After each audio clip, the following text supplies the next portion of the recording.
बघा आता आज आपण कोंडोळे बनवूया। दररोज जर भाजी चपाती खाऊन बोर झालं ना, दररोज तेच तेच भाजी आणि चपाती काय खावं, मग कधीतरी कंटाळा येतो, खाऊ वाटत नाही। मग असं जर खाऊ नाही वाटलं ना, तर बघा आता आपण कोंडोळे बनवत आहोत। हे भाजी चपाती नको म्हणून तर कोंडोळे बनवण्यासाठी काय काय साहित्य लागते ते मी आता सांगत आहे तुम्हाला। बघा, तर ज्वारीचं पीठ घ्यायचं बघा, आणि त्याच्या अर्ध गव्हाचं घ्यायचं, आणि नंतर थोडंसं 1 कप भर त्याच्यात बेसन पीठ टाकायचं। आणि ते पिठामध्ये काय काय टाकायचं बघा, हिरवी मिरची टाकायची, कोथिंबीर टाकायची, जिरी, लसूण, ओवा हे टाकायचं त्याच्यामध्ये। म्हणजे जेवढं तुम्हाला कसं तिखट आवडत असलं तर थोडं जास्त टाकू शकता, नाहीतर थोडंसं कमी टाका तुमच्या आवडीनुसार।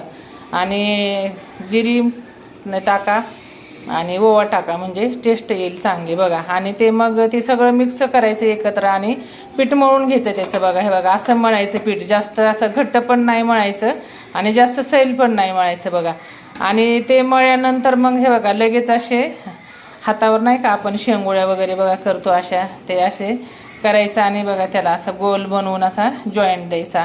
आणि नंतर काय करायचं बघा, एका पातेल्यामध्ये ना गॅसवर आदण ठेवायचं बघा। आणि त्या आदनामध्ये काय टाकायचं, परत त्याला जिरी, मोहरी आणि लसूण टाकायचा फोडणीसाठी।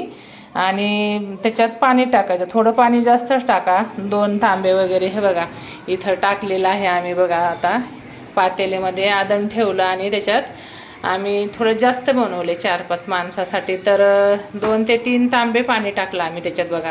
कारण शिजण्यासाठी पाणी लागतं आणि थोडंसं त्याला खाताना थोडंसं पाणी राहिलं ना चांगलं लागते बघा। हे आणखीन आहे बघा, आणखी शिजले नाही आहेत, बनवायला चालू आहेत बघा। म्हणजे 10-15 बनवले ना लगेच त्या पातेल्यात टाकायचे आणि नंतर झाकण ठेवायचं असं, आणि ते काढायचे नाही आहेत परत, ते खालचे तसेच राहू द्यायचे। आणि परत दुसरे हे बनवलेले आहेत ना, परत ही त्याच्यावरून असे टाकायचे, असे चिटकत वगैरे हे बघा काहीच नाही आहेत, असे उकळतात मस्त, असे सुटसुटीत राहतात, एकमेकाला अजिबात चिटकत नाही आहेत। आणि खायला पण खूप टेस्टी लागतात बघा। असं गरम खायचं, छान गरम गरम खायचं बघा, आणि असं शिजू द्यायचं जरा त्याला, आणि नंतर बघा खूप छान टेस्ट लागते याची। तुम्हाला पण बघा आवडलं तर नक्की करून बघा, आणि कसं वाटलं ते लाईक, शेअर, सबस्क्राईब करा आणि कमेंटमध्ये सांगा तुम्हाला कसं हे कोंडोळीची रेसिपी आवडली का ते।